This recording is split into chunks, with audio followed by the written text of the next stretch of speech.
Glória a Deus. Vamos à palavra de Deus, meus irmãos.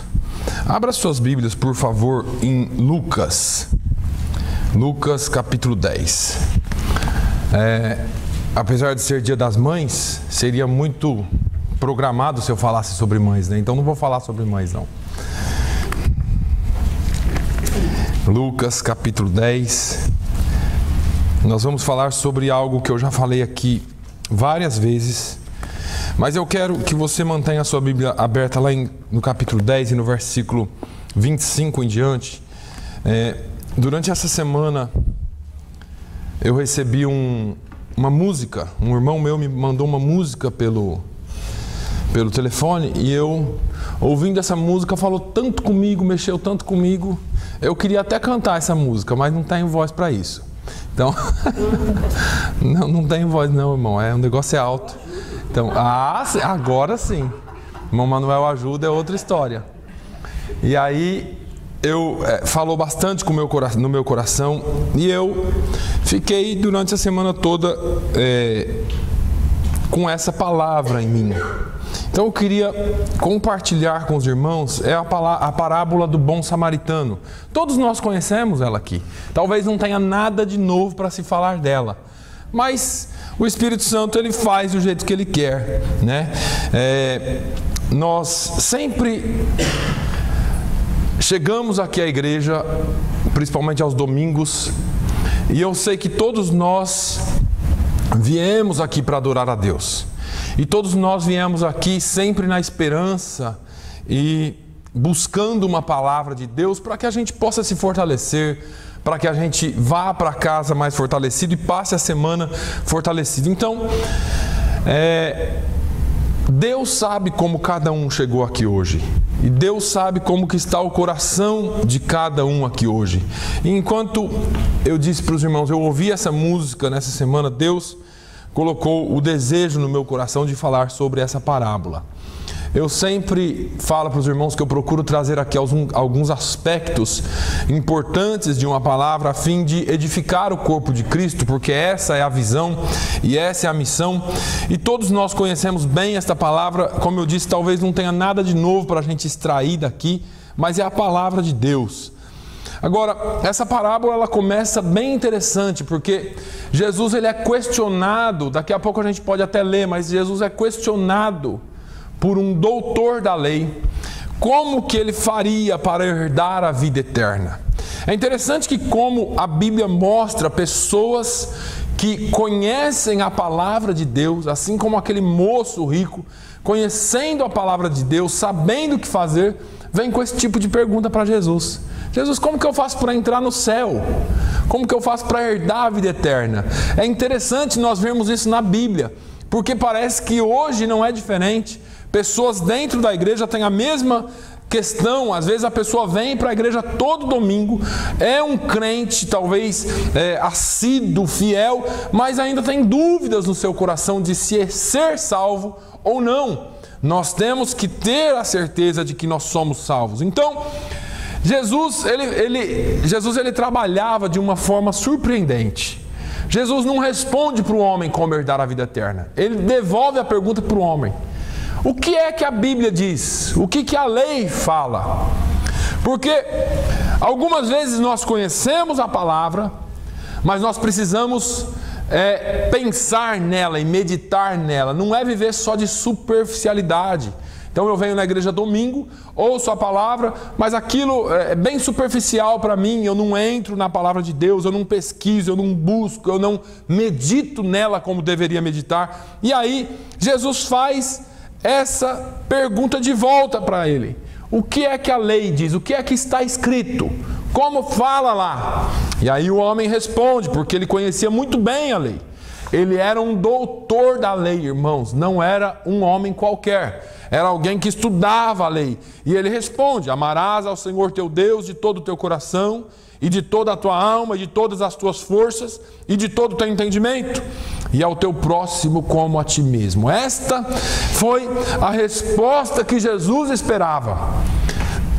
Porque Jesus olha para ele e falou assim: nossa, você, como diz o bom mineiro, matou a pau. Você foi na mosca, você acertou em cima. Vai e faz da forma como está escrito. Por que Jesus falou para ele ir fazer da forma como estava escrito? Porque ele não fazia.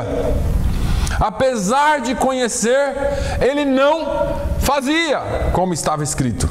E assim estamos nós. Mas esse homem, ele era esperto, ele era um doutor, ele não era bobo. E aí ele diz assim: peraí, Senhor, eu sei quem é Deus.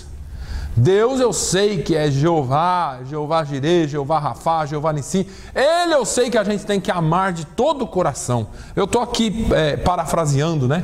Ele na verdade na Bíblia não está escrito isso, mas ele deve ter falado: eu sei quem é Deus. A gente adora Jeová desde o primeiro dia de nascimento. Mas quem é meu próximo? Quem é essa pessoa que eu devo considerar meu próximo?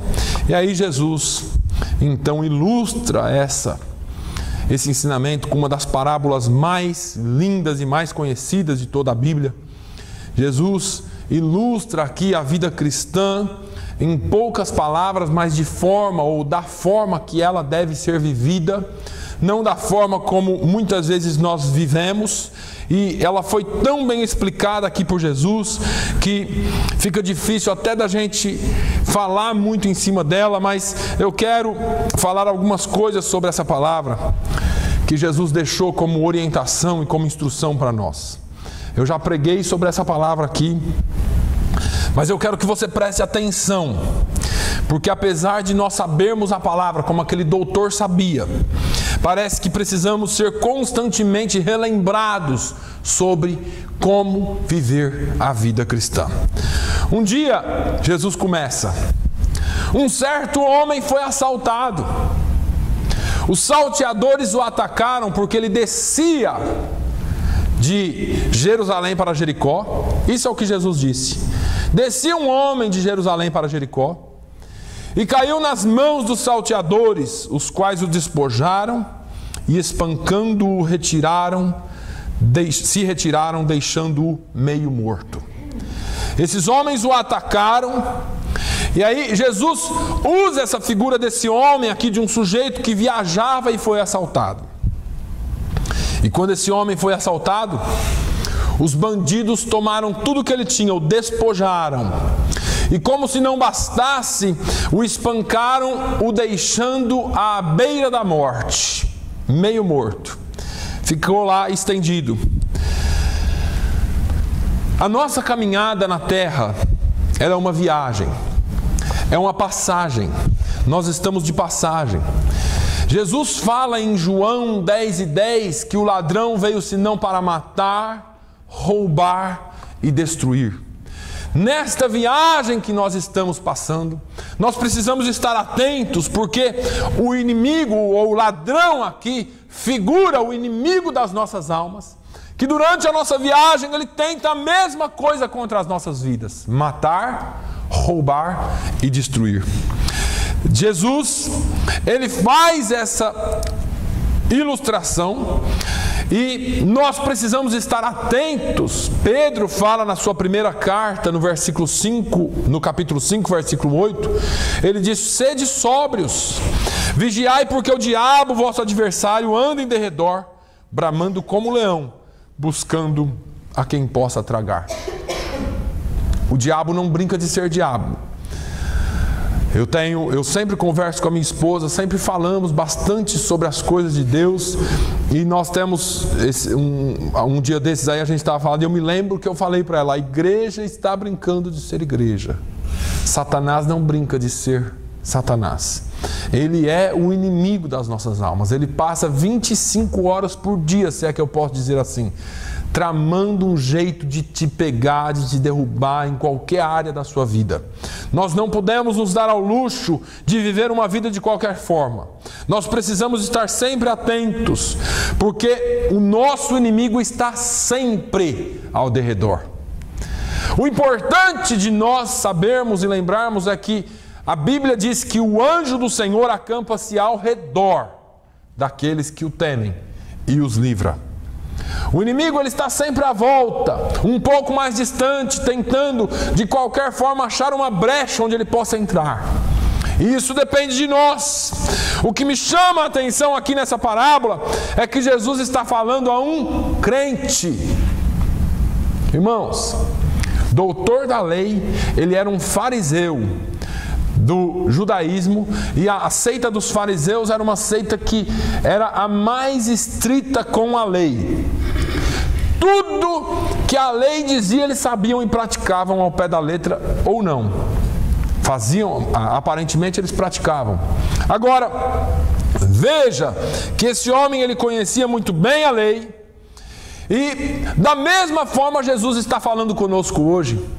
Porque nós conhecemos, ou nós podemos ter todas as respostas do mundo na Bíblia Sagrada. Nós podemos ter todas as respostas aqui na lei de Deus. Mas se não soubermos, ou se não aplicarmos o que nós sabemos pela Bíblia Sagrada, de pouco adianta o nosso conhecimento. Deixa eu te dizer, conhecimento não salva ninguém. Se salvasse, esses doutores da lei não estavam atrás de Jesus perguntando como fazer para herdar a vida eterna. Você pode conhecer tudo, você pode conhecer todos os pontos da lei, mas conhecimento não salva. Aliás, essa é uma das formas que Satanás usa para enganar o povo. Você conhece, você está bem. Agora, não podemos de maneira nenhuma cair nessa armadilha. Pensamos que somos salvos por conhecer a Bíblia e por frequentar uma igreja. E aí entramos no maior de todos os erros, porque o verdadeiro evangelho é praticado fora da igreja e não dentro dela. O verdadeiro evangelho é praticado do domingo depois da 1 até o domingo às 11 horas da manhã da semana que vem. Precisamos viver o evangelho fora. O evangelho verdadeiro se pratica quando estamos sozinhos, quando não estamos chamando a atenção de ninguém, os holofotes não estão voltados para nós. O pastor prega bonito, prega bem, faz isso, faz aquilo, aquela irmã canta que é uma maravilha, aquele irmão lá canta que é uma maravilha, prega que é uma maravilha, mas lá fora nós precisamos ver como está sendo a nossa vida diante de Deus. Davi, nas batalhas contra o urso e contra o leão, não tinha ninguém assistindo. Quando ele foi falar com o rei Saul sobre Golias, ele falou assim: olha, eu estava no campo, apacentando as ovelhas de meu pai, e um leão e um urso tentaram contra as minhas ovelhas, e eu ataquei o urso e ataquei o leão, e destruí e salvei a vida das ovelhas. O rei acreditava se quisesse. Agora, ele falou com tanta convicção e com tanta seriedade que não tinha como não acreditar. E o que importa para nós é que quando Deus resolver exaltar a sua vida, a minha vida, nós estejamos preparados como Davi. Porque Davi, quando ele chegou ao ponto de ser exaltado por Deus, ele já tinha passado pelas batalhas anônimas. São batalhas que nós vencemos de joelhos, são batalhas que nós vencemos sem ninguém ver. Não existe ninguém olhando, não existe ninguém assistindo a nossa luta. E tem lutas, irmãos, que ninguém vai entender. Mas vamos lá um pouquinho. Enquanto aquele homem havia sido espancado e assaltado e agora agonizava, vem passando alguém pelo caminho. Jesus disse: olha, ele estava ali caído e veio passando um sacerdote. Jesus disse que o sacerdote passou de largo. Passou ao largo, fingiu que não viu. Aquele homem passou, fingiu que não viu, estava ocupado demais para ajudar.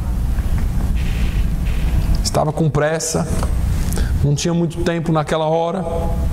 Talvez tivesse coisas mais importantes para fazer. Ajudar um mendigo ou alguém necessitado não estava na sua lista de prioridades. Trabalhar com alguém que realmente precisa não estava na sua lista de prioridades. E assim estamos nós.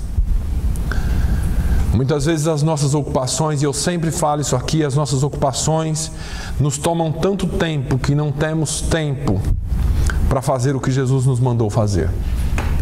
Estamos ocupados demais pastores ocupados demais com o ministério,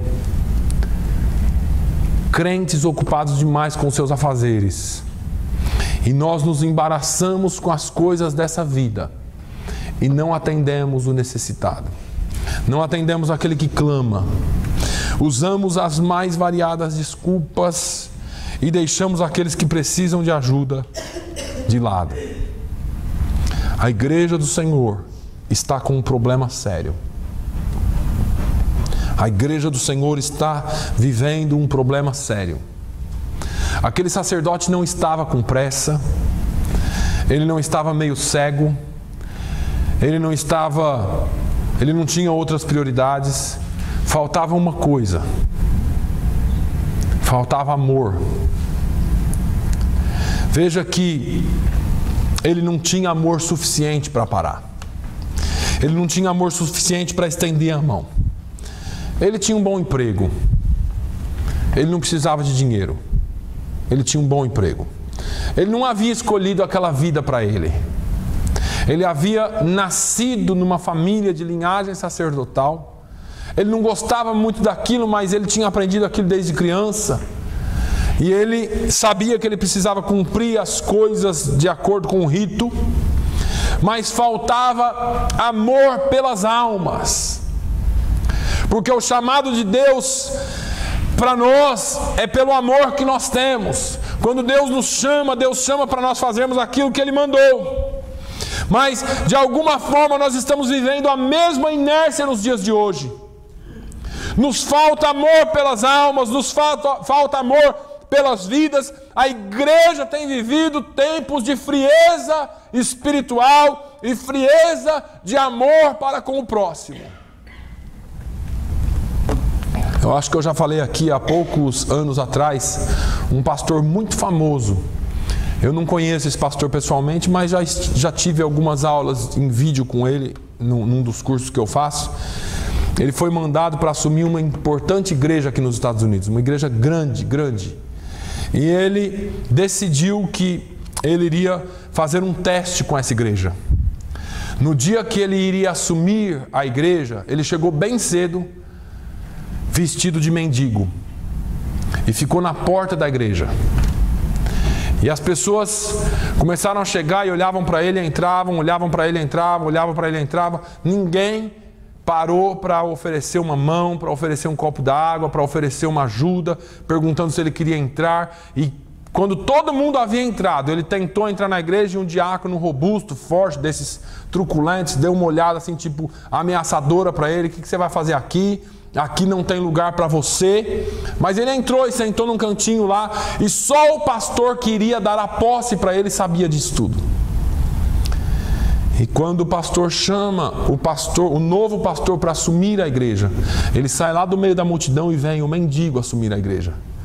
E aquela igreja ficou toda envergonhada, porque eles não passaram no teste. Eu sempre falo para os irmãos aqui como é que nós agiríamos se alguém realmente necessitado chegasse aqui. Porque Jesus, ele contou uma parábola também. Ele disse: olha, um certo homem foi dar uma festa e ele mandou o convite da sua festa para muitas pessoas importantes na cidade. E aí começaram as mais diversas desculpas: olha, eu não posso ir porque eu comprei um terreno e eu preciso ir lá ver. O outro: olha, eu comprei uma junta de bois e eu preciso ir lá ver. O outro: olha, eu vou casar e não posso ir lá na sua festa. E assim foram dando desculpas, e aquele homem ficou nervoso. E ele chamou todos os seus empregados e disse: olha, sai pelas ruas, valados, vielas, por todos os lugares, e convida os mancos, coxos, aleijados, mendigos, todos aqueles que necessitam. Traz, porque eu quero a minha festa cheia. Assim, a igreja do Senhor, aquela que foi alcançada um dia, que nós já cantamos aqui hoje, que Ele nos alcançou, que nós não sabemos o preço. Hoje, ao invés da igreja facilitar que as pessoas venham, por muitas vezes nós dificultamos. O nosso papel não é dificultar a vinda de ninguém. O nosso papel é estender a mão com amor, com graça, assim como Ele estendeu por nós. Aleluia. Essa semana, um rapaz queimou uma Bíblia lá numa universidade federal no Acre, no estado do Brasil. E eu comecei a ler os comentários me dão arrepios. Tem que matar, tem que prender, tem que isso, tem que aquilo. E eu concordo que existe uma lei, que existe a liberdade de expressão de religião e ninguém pode atentar contra a religião de ninguém. Mas por um instante eu parei e pensei o que Jesus faria. Será que Jesus condenaria esse moço por queimar a Bíblia?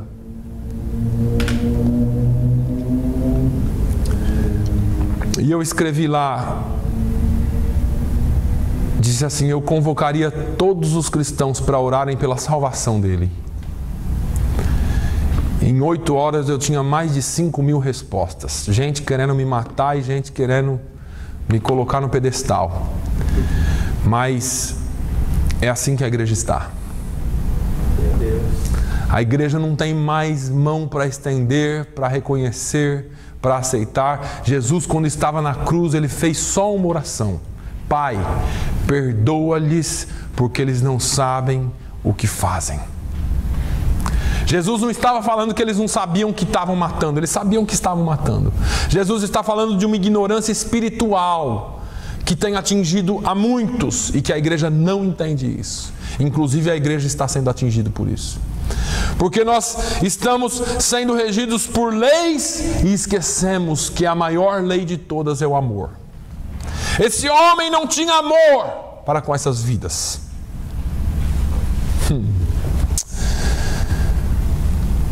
A igreja precisa de amor. A igreja precisa voltar ao primeiro amor. Assim como aquele sacerdote, a igreja do Senhor Jesus tem passado de largo, tem se desviado dos necessitados.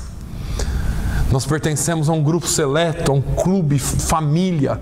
Aqui é tão bom, se a gente, vamos fazer o churrasco na casa do irmão, está todo mundo conhecido, é bom isso, né?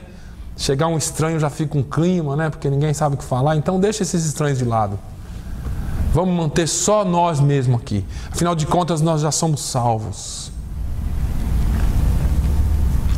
Lá em Mateus 9, no versículo 35 e 36, Jesus, a Bíblia diz: e percorria Jesus todas as cidades e aldeias, ensinando nas sinagogas deles e pregando o evangelho do reino e curando todas as enfermidades e moléstias entre o povo. E vendo as multidões, teve grande compaixão delas, porque andavam cansadas e desgarradas como ovelhas que não têm pastor. Quando você passa por algum lugar, qual que é a sua visão pelas pessoas? Como é que nós vemos as pessoas aí fora? Esse lixo. E às vezes nós temos a coragem de falar isso de uma criatura de Deus. Essa pessoa não vale nada. Esse é outro. E nós vamos olhando: olha aí que maconheiro, olha esse drogado, esse bêbado. E meu coração corta cada vez que eu vejo alguém nessa situação. Um dia desses eu estava vindo no final da neve, quando estava acabando a neve. Um dia tinha nevado bastante e eu estava vindo com meus 2 filhos na rua. E eu vi um rapaz cambaleando e foi indo. Eu olhei para a cara dele e vi que ele era muito novo. Ele vinha na direção do carro no meio da rua. E de repente ele caiu de cara no chão.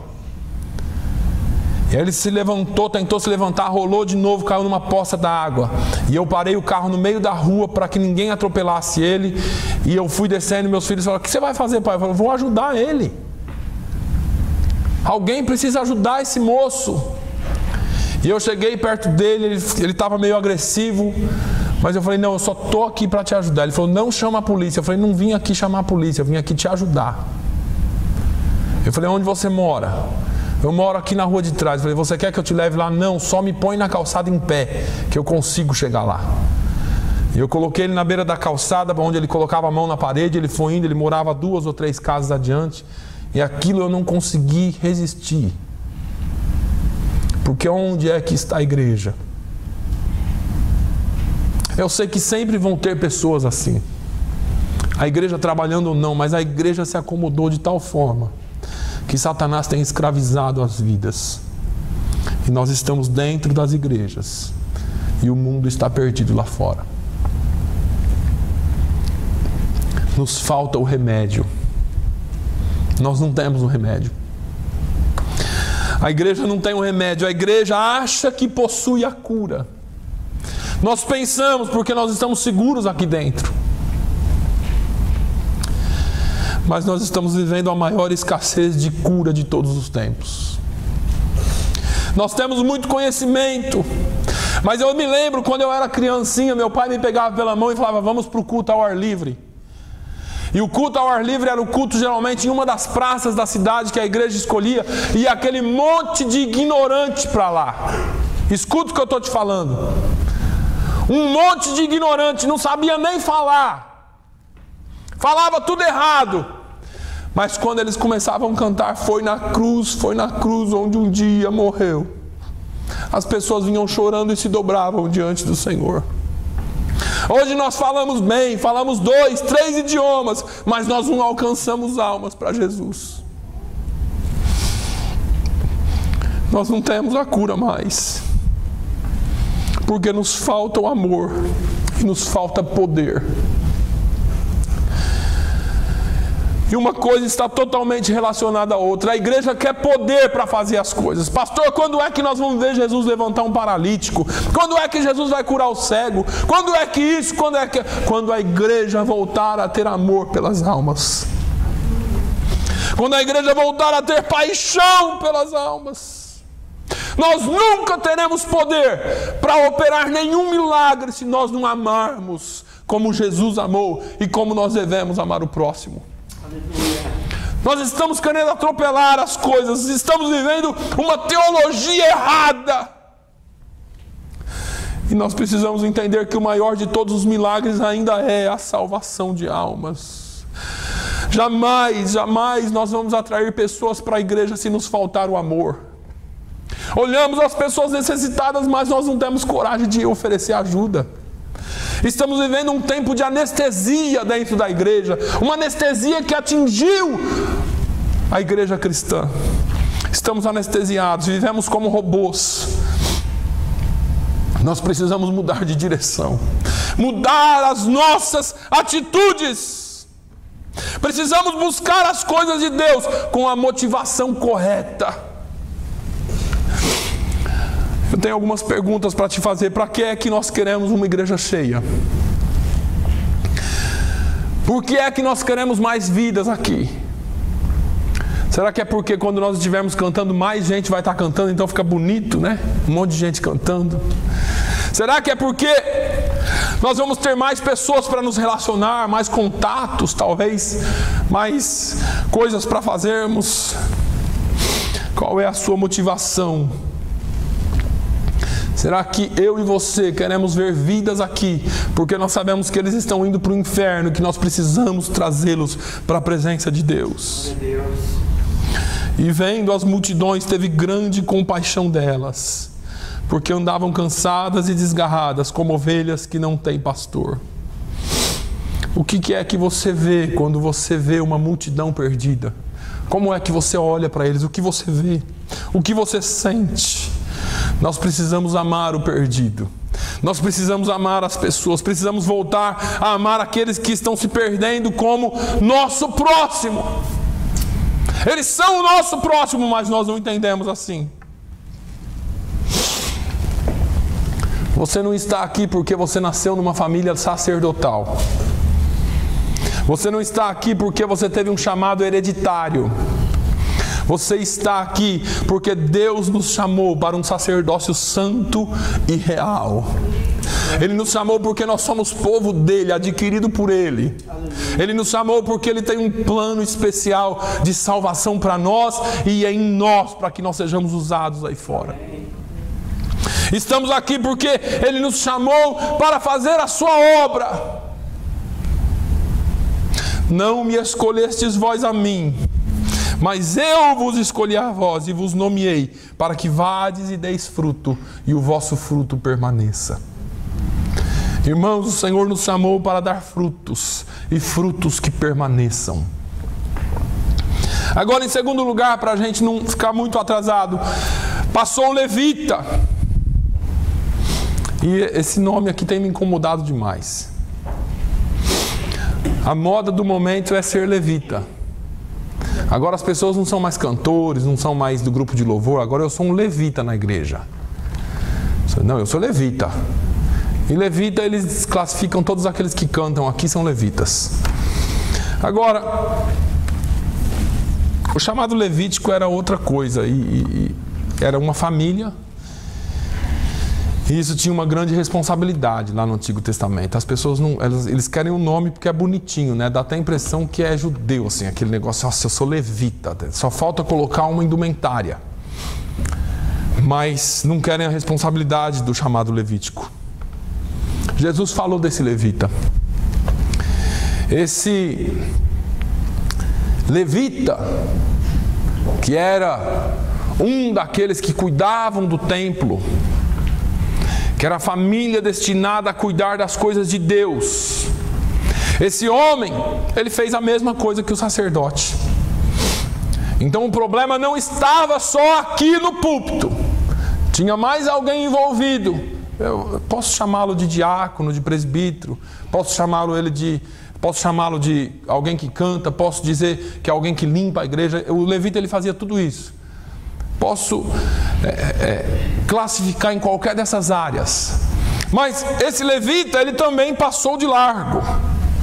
E o que me chama a atenção é que louvar na igreja é uma bênção.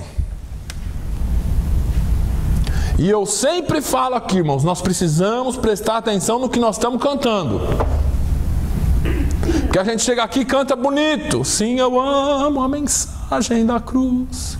Até morrer eu a vou proclamar. Você sai daqui e esquece que é crente. Não proclama nada, nem com a sua vida, e nem com a sua boca, e nem com nada. Nem com seus atos, nem com o exemplo que você deveria dar lá fora. Achamos que a nossa vida é linda aqui dentro. Vamos cantar, vamos louvar a Deus. Levanta as mãos, e eu conheço pessoas que levantam as mãos, que fazem as coisas, e lá fora tem veneno na língua. Aí você sai daqui, esquece de tudo esse negócio de eu amo a mensagem da cruz. Não tem coragem nem de anunciar Jesus para aquela pessoa que vem até você. Você não vai até ninguém, mas se Deus, por alguma misericórdia, mandar alguém até você e falar assim: olha, estou com um problema lá em casa, rapaz. Nossa, amiga, nossa, estou passando por um problema. Fala, a vida é assim mesmo. Mas você vai conseguir, viu? Você vai conseguir. É assim mesmo, você vai conseguir. Não tem coragem de abrir a boca para falar de Jesus. Não tem coragem de abrir a boca e falar assim: olha, existe alguém melhor e mais forte e maior do que o seu problema. Nós estamos, como eu disse, anestesiados. Cantamos aqui, não, a Deus maior. Não conseguimos falar para ninguém que nós servimos a um Deus maior. Cantamos que amamos a Deus sobre todas as coisas. Mas quando se trata de amar o próximo como a nós mesmos, fazemos como aquele levita e não amamos o próximo como a nós mesmos. Levitas de verdade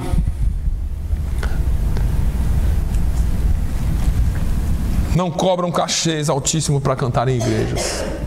Levitas de verdade levam pessoas a Jesus. Isso é ser levita.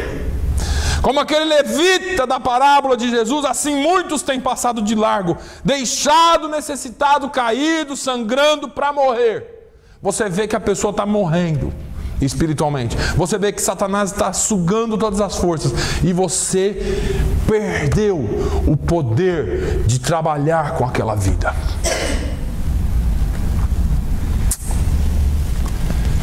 Estamos com as mãos vazias.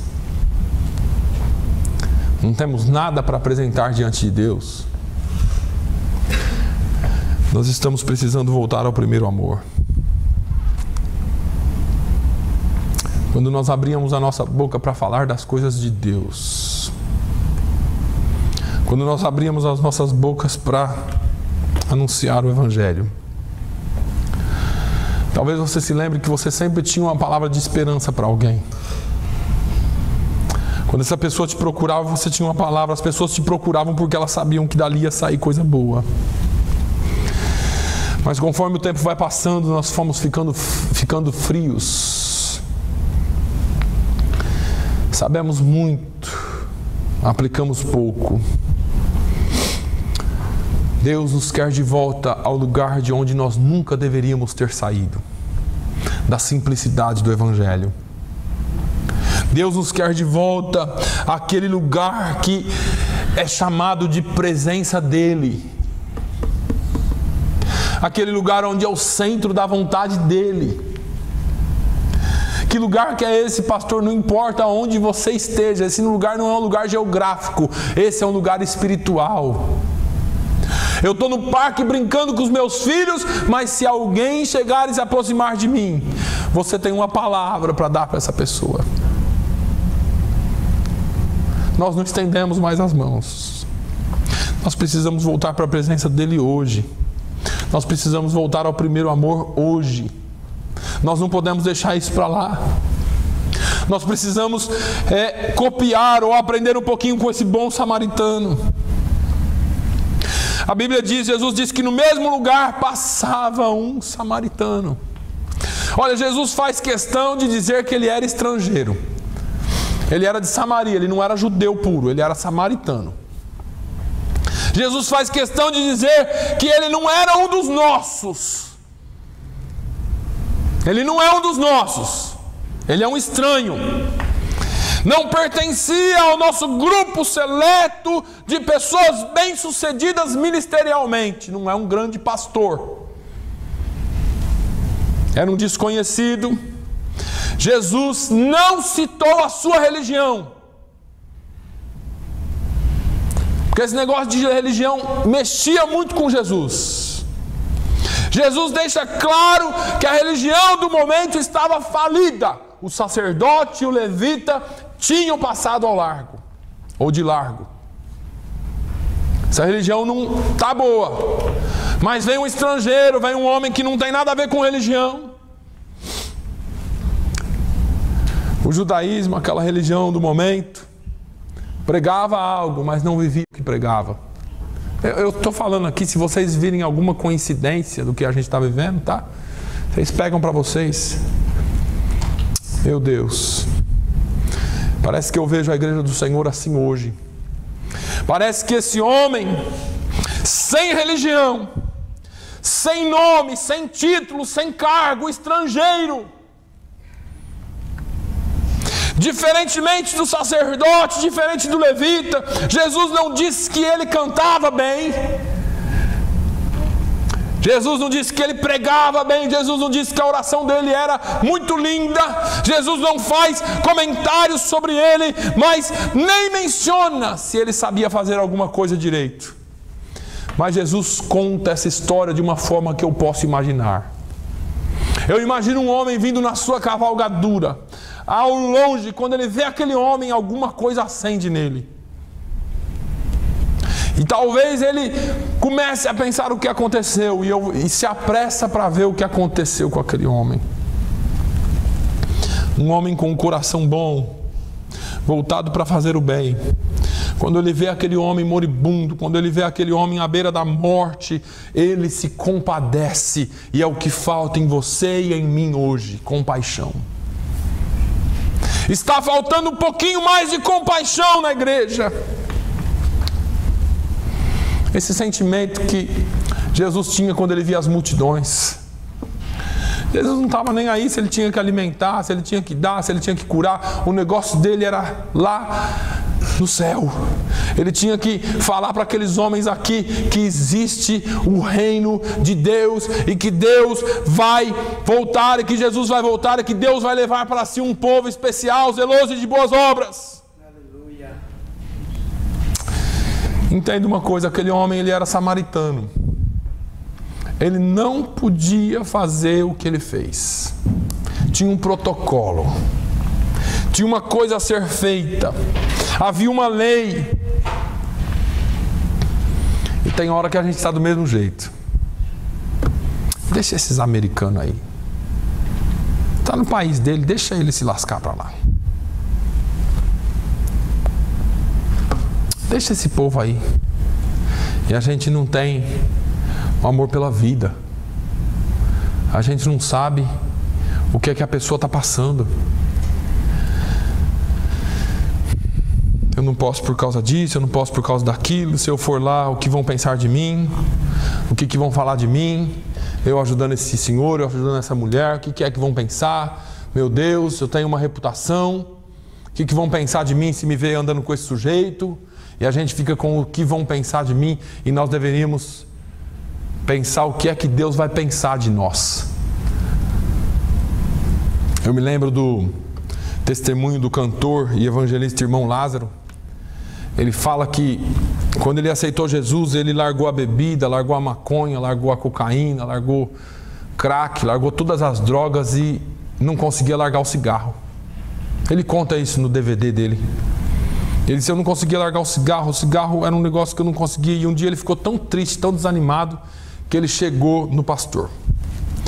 E ele procurou, o pastor disse assim: pastor, eu vou dar um tempo desse negócio de ser crente, porque eu não consigo largar o cigarro. Eu estou preocupado, o que é que vão falar da sua igreja, o que é que vão falar do Senhor. E o pastor falou: não, Lázaro, você continue fumando e nós vamos orar, mas continue na presença de Jesus, porque é Jesus quem liberta. Amém. Mas pastor, o que vão falar do Senhor? Eu não me importo o que vão falar de mim, eu importo com a sua vida. E o irmão Lázaro, ele fala assim: olha, foi por causa do amor daquele pastor que Jesus me libertou do cigarro. Porque nós estamos prontos a julgar as pessoas, mas ninguém está pronto a abraçar as pessoas e dizer: vamos caminhar junto. Jesus vai te libertar, Jesus vai te ajudar, Jesus vai dar força para você. Vamos caminhar juntos, não deixe Jesus.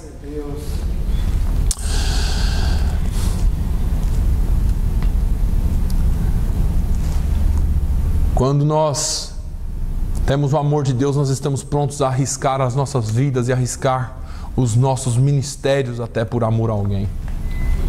Nós não podemos ficar presos às coisas daqui. Quando a ovelha, e isso é uma frase dele, quando a ovelha está na boca do leão, nas garras do leão, ela não ora por casa nova, não ora por carro novo, não ora por emprego novo, ela só ora por salvação. Jesus, levanta alguém para me ajudar, porque eu estou nas garras do leão. E assim a igreja tem passado ao largo ou de largo por muitos, buscando casa nova, carro novo, dinheiro e coisas, e nós estamos deixando as pessoas de lado. Aquele samaritano arriscou tudo, irmãos. Ele quebrou o protocolo para salvar uma vida.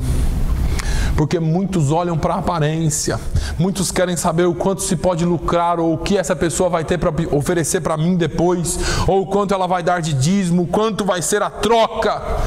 Vai compensar esse negócio, eu me arriscar tanto para depois perder isso aí, esses negócios vai... Nós nunca perdemos, porque quando nós ganhamos para o reino de Deus, é o reino de Deus quem ganha. Nós nunca perdemos. O samaritano não olhou para as vestes daquele homem, e isso a gente faz. Essa semana eu peguei umas fotos. Eu estou ensinando as crianças lá sobre Josué, os gibeonitas que vieram vestidos com roupas rotas e para enganar Josué. Eu peguei algumas fotos de alguns mendigos na internet e mostrei para as crianças. Falei assim: fala um pouco dessa pessoa aqui. Ah, isso aí é um pobre, é um homeless. Ele é confiável? Não. Ele é honesto? Não é honesto. E pela foto eles foram dando até traços da personalidade da pessoa. E depois eu peguei um homem de terno, bonito, dentro do escritório. E esse aqui? Esse é rico. Esse aqui é rico e ele é bom. É bom. Isso aí é maravilhoso. E eles foram falando coisas assim, só boas da pessoa. E aí eu vi mais uma vez como a aparência dita as regras na nossa sociedade. Pode chegar sujo, mal vestido em qualquer lugar, você vai ver o atendimento que você vai ter. Vai em casa, toma banho, coloca uma roupa mais limpa, fina, chega nesse mesmo lugar, você vai ver o atendimento que você vai ter. Não no mercado, que aqui é normal as pessoas saírem do trabalho, mas vai comprar um carro, para você ver como é que você é atendido. Eu tinha um amigo que ele falava assim: ó, quando você for pedir empréstimo em banco, nunca vai mal vestido. Vai de terno, gravata, vai bem vestido, que na hora você vai ter um empréstimo. Ainda que você seja um pobre arrebentado, mas vai bem vestido, porque você impressiona as pessoas. E assim está a igreja. Nós somos como bancos agora, gerente de banco. A pessoa chega aqui bem vestida: opa, você é bem-vindo demais. Chega um maltrapilho aqui: entra aí, vai, assiste aí, quem sabe Deus fala com você. Vai ter que depender único e exclusivamente de Deus, que se depender da gente, Ele está perdido mesmo. E assim nós vamos vivendo. Nós trabalhamos com a compensação. Agora esse homem aqui, o bom samaritano, ele olhou uma coisa que nós não olhamos. Ele olhou para o valor da vida, para o valor da alma. Esse versículo que nós lemos aqui, que Jesus olhava as multidões desgarradas como quem não tem pastor, a Bíblia não fala aqui. Jesus olhou como eles estavam vestidos, Jesus olhou como eles falavam, como eles andavam. Jesus olhou as multidões, Jesus olhava para a vida do ser humano, assim como ele olhou para a sua e para a minha. Quem era eu, quem era você, quando Jesus nos alcançou? Alguns de nós aqui éramos drogados, alguns de nós aqui éramos desonestos, alguns de nós aqui éramos pessoas traidoras, e Jesus olhou para nós. Jesus olhou para nós e nos alcançou lá no fundo do poço, lá na morte espiritual. Jesus falou: eu vim aqui para te dar vida, e vida com abundância. Hoje nós decidimos quem é que nós vamos evangelizar e ajudar. Esse homem, ele olhou para o valor daquela vida, e eu te pergunto: quanto é que vale uma vida? E nós cantamos aqui hoje: eu nunca saberei o preço. Claro que você não sabe, claro que eu não sei, porque nós não sabemos o valor de uma vida. Só Jesus que sabe, porque Ele pagou na cruz do Calvário. Nós não sabemos o valor dela, nós só sabemos o valor dela quando nós estamos a ponto de perdê-la. Aí lutamos, agarramos todas as possíveis possibilidades para que nós vivamos. Jesus não citou nada sobre aquele homem samaritano, nem religião, nem cargo, nem nada. Mas deixa eu te dizer, aquele homem tinha cura para as feridas do homem que estava à beira da morte. Talvez nós estamos tão apegados a algumas coisas, a algumas placas, a alguns ritos, mas nós não temos a cura. A Bíblia diz que aquele homem tinha azeite, e ele desce da sua cavalgadura, ele desceu do lugar que ele estava, desceu. Irmãos, nós precisamos descer. Começa por aí.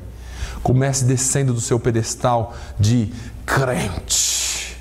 Eu sou melhor porque eu sou crente. Está tudo perdido, nós estamos que nem aquele fariseu dentro do templo. Senhor, eu te louvo porque eu não sou como os demais. Esses outros aí, ó. Eu jejuo 2 vezes por semana, eu dou o dízimo de tudo que eu ganho, eu sou isso, eu sou aquilo, eu oro 3 vezes por dia, eu faço... Jesus lá quer saber do que você faz. Ele é onipotente, onipresente, onisciente, Ele sabe de todas as coisas. Nós precisamos, irmãos, voltar à simplicidade, ter cura para essas pessoas. O azeite fala da santidade, fala da cura, porque o azeite era um elemento usado no Antigo Testamento que servia desde a unção para ungir sacerdotes, como para ungir feridas, como era um elemento de limpeza, para untar coisas. Cozinha, cosmético, tudo que você pensar, o azeite servia. Esse homem tinha azeite. A igreja está que nem aquelas 5 virgens loucas que não tinham azeite. A igreja está precisando voltar lá para Eclesiastes 9:8, onde dizem: todo tempo sejam alvos os seus vestidos e nunca falte o azeite sobre a tua cabeça. Nós precisamos voltar àquilo que o azeite traz para nós, que é a santidade. Fala de estar preparado para fazer a obra de Deus com santidade. Será que nós estamos preparados? Já é tempo de nos prepararmos com o azeite puro do Espírito Santo para fazermos a obra de Deus. Jesus disse: ser-me-eis testemunhas, mas recebereis a virtude. É esse azeite do Espírito Santo. E ser-me-eis testemunhas. Nós estamos precisando dessa virtude, desse poder, porque a igreja está meio fria. Aquele homem tinha vinho. O vinho fala da alegria da salvação, da alegria de ser salvo. Nós estamos vivendo um tempo em que a igreja parece tanto com o mundo que nós não sabemos quem é salvo e quem não é. E Nós esquecemos de onde nós saímos, nós esquecemos de como era quando não servíamos a Deus, nós esquecemos de como a nossa vida era vazia. E você fala assim, mas pastor, não mudou, é que você se acostumou tanto. Eu me lembro de uma canção antiga que a gente cantava na igreja, um corinho. Assim, só o poder de Deus pode mudar teu ser, a prova eu te dou, Ele mudou o meu. Não vês que sou feliz e vivo a cantar, nova criatura sou, nova sou. E hoje em dia tá difícil falar isso aí, porque os crentes não cantam mais, os crentes não têm mais sorriso, às vezes o crente está carrancudo, vive numa pressão, vive de cara feia, está tudo ruim. Cristão deveria ter a alegria de ser salvo e de ser cristão. Davi, quando ele perdeu, ele viu a possibilidade de perder isso, ele se dobra diante de Deus e fala, Senhor, torna a dar-me a alegria da tua salvação. Nós não podemos viver sem essa alegria, irmãos, porque senão não compensa ser crente. Ser crente é ser alegre na presença de Deus. Não vês que eu sou feliz e vivo a cantar. Eu sou assim. Vocês me desculpem, eu sempre falo isso aqui, não é para me gabar não, mas minha esposa fala que eu pareço uma vitrola velha riscada. Canto a mesma música às vezes o dia inteirinho. Mas você não cansa de cantar a mesma coisa? Ah, mas eu estou louvando a Deus. Eu sou assim, irmãos, eu canto, cantarola. Às vezes você vai cruzar comigo de carro por aí, eu estou ouvindo mesmo. E você pode parar do meu lado sem eu ver, você vai ver o que eu estou ouvindo. Porque eu não tenho medo de...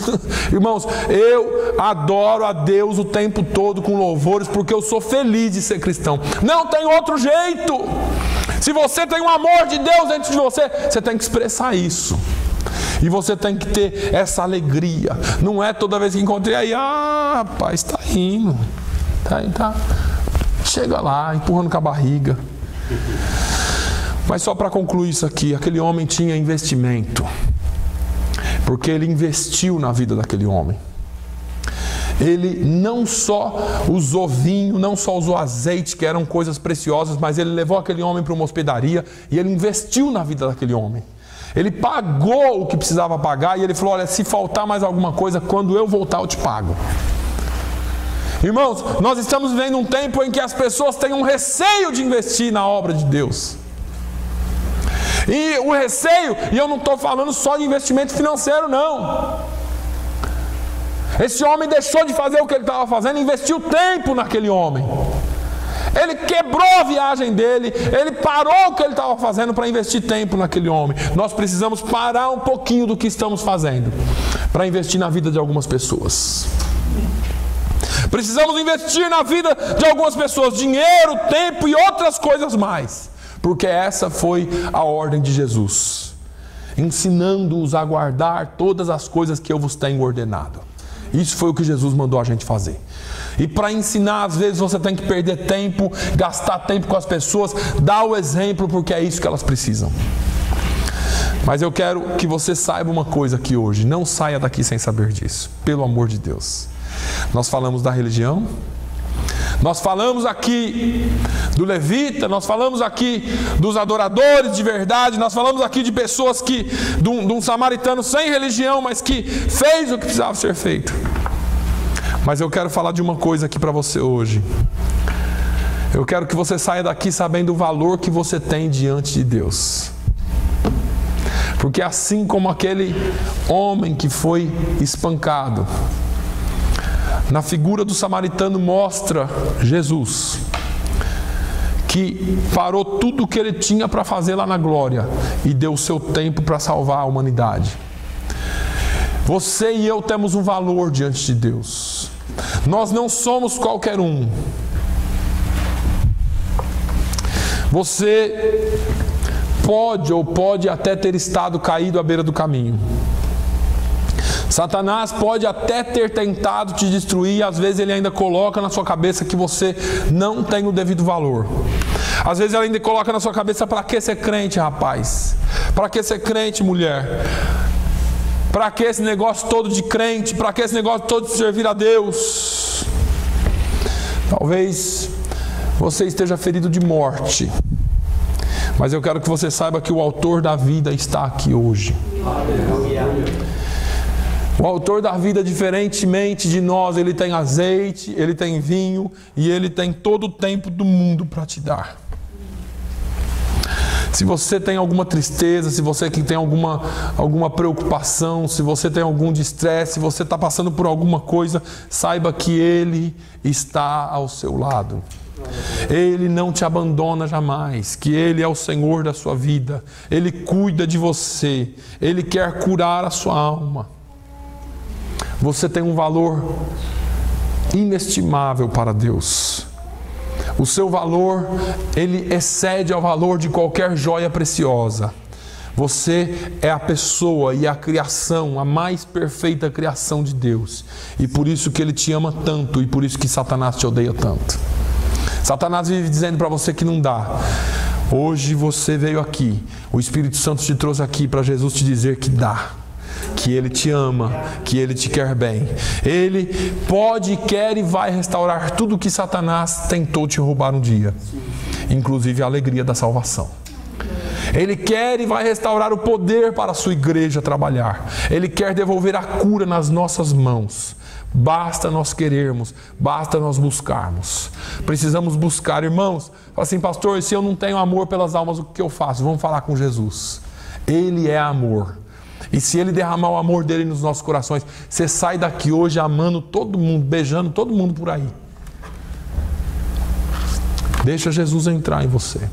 Deixa Jesus realmente trabalhar na sua vida, porque Ele quer que a sua vida seja mudada por completo, não só durante os momentos que você está aqui na igreja, mas que você saia daqui preparado para fazer a obra dele, com compaixão e com amor. Jesus pode, quer e vai curar todas as nossas feridas como igreja, e nós seremos embaixadores dele sim, como a palavra dele diz, em nome de Jesus. Amém? Feche os seus olhos, por favor. Pai, eu te louvo, Senhor. Eu te louvo porque eu sempre falo aqui a tua palavra. O Senhor nos amou primeiro. Oh, meu Deus, essa palavra, Senhor, que o Senhor nos deu, é uma palavra que quebra todas as barreiras da religião. É uma palavra que quebra todas as barreiras do preconceito e é uma palavra que nos mostra que o Teu amor está acima de todas as coisas. Senhor, o Senhor nos ama e nós queremos demonstrar esse amor para o mundo. Pai, supre a nossa falta de amor. Supre, Senhor, a falta de amor da Tua igreja. Nos completa com o amor que vem de Ti, Senhor. Que nós possamos amar as vidas como o Senhor nos ama. Que nós possamos ter a mesma compaixão. Que nós possamos, Senhor, ter a mesma compaixão que o Senhor teve por aquelas almas. Que nós possamos, Senhor, alcançar vidas para Ti. Senhor, nos dê a oportunidade certa, mas nos dê também, Senhor, as palavras certas e o sentimento certo para amar. Pai, no nome de Jesus nós Te louvamos. Eu Te agradeço, Senhor, pela Tua igreja. Eu Te peço, Senhor, que o Senhor derrame uma porção de amor sobre a Tua igreja. Que nós saiamos daqui, Senhor, nesse pequeno grupo, mas prontos para ganhar o mundo para Ti. Prontos, Senhor, para fazer a Tua obra. Ainda que as pessoas tenham palavras contrárias, nós sempre teremos palavras de amor. Senhor, ensina-nos a pensar o que é que o Senhor faria em nosso lugar. Como o Senhor agiria? Com amor, com descaso ou até mesmo com preconceito. Não, Jesus, eu creio que o Senhor age com amor, porque o Senhor é amor. Ensina-nos a agir dessa forma. No nome de Jesus, nos dê uma semana abençoada. Mais uma vez eu Te agradeço pelas mães que aqui estão e por aquelas que estão longe. Eu Te agradeço pelo dom de cada uma delas ser mãe, ó Deus. E Te louvo pela vida delas. E no nome de Jesus, assim eu oro. Que o amor de Deus, a graça do nosso Senhor e Salvador Jesus Cristo, a comunhão e as consolações do Espírito Santo seja sobre todo o povo de Deus, hoje e sempre. Todos digam amém.